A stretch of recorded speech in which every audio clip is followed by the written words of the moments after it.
laakiin waxaan ugu faraxsanahay waxa weeye xafiiska oo aan ku qanacsanahay meesha uu maanta taagan yahay iyo qofka aan ku wareejinayo asagana aan ku qanacsanahay aqoontiisa kartidiisa aadaabtiisa akhlaaqdiisa diintiisa inay iswaafaqi karaanoo aan ka gamci karo saasaan ugu faraxsanahay horta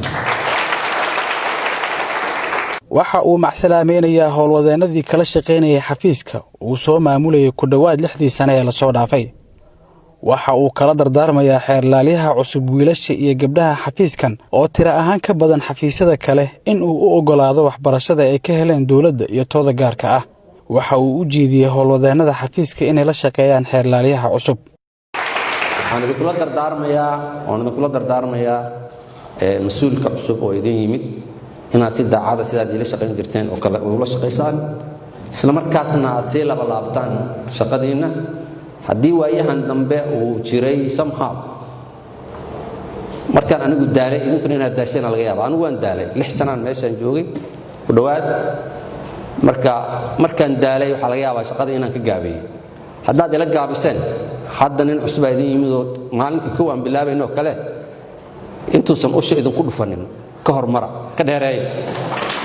waa hubanti in shaqo kasta culeyskeeda leedahay cid kasta oo ka tirsan shaqaalaha xafiiska iyo bulshada inteeda kale ayuu cafis weydiistay Dr. Axmed Cali Daahir xeerlaaliyihii hore waxaan dhammaantiin idinka dalbanayaa inaad cafisaan wixii khalad ah oo iga yimid anigana waa cafiyay cidii muxuu ahaa ii sheeg aan wax ka tabanayo Dr. Suleymaan Maxamed Maxamuud xeerlaaliyaha xafiiska la wareegay ayaa ugu horeynba loo dhaariyay xafiiska waxaan ku dhaaranayaa magaca Alle inaan daacad u noqdo dastuurka iyo shuruucda kale ee dalka una gudanayo waajibaadkayga iga saaran xafiiskayga waxa uu ballan qaaday in halkan aan laga heli doonin shakhsi uga wakiil ah reer si uu wax isu dabamariyo waxaan rajaynayaa inaan gaarno mustawe uusan qofka u baahnayn qofka yaa xafiiska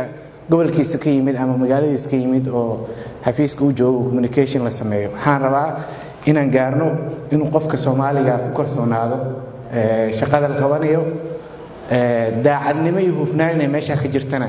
dadku ay marqaati ka noqdaan oo qofkii macaayirta ka dhaxbaxa oo aan ku shaqeyn waayana asna waxaan filayaa inuu sareerkeena kamid ahaaneen uu ka dhaxbixi doono waana ku dadaalayaa inaan macaayirta qofka ka dhaxbaxay uusan la sii joogin haduu Ilaahay raaco isaga oo sii wata hadalkiisa Dr. Suleymaan Maxamed Maxamuud xeerlaaliyaha xafiiska la wareegay ayaa ballan qaaday in uusan ka gaabi doonin horumarinta shaqaalaha xafiiska xagga waxbarashada balse bedelkeed uu baadigoobi doono si uu sare ugu qaadi lahaa aqoontooda sharciga ah waxay u baahan tahay aqoon iyo karti iyo inaad daacad tahay bay wax ku xiran weeye marka wax kasta oo lagu kordhin karo aqoontaada wax kasta oo lagu kordhin karo capacity-ga macnaha shaqadaada inaan ku dadaalo inaad heshaan training-nadii loo baahnaa inaad heshaan si joogtaan la update gareeyo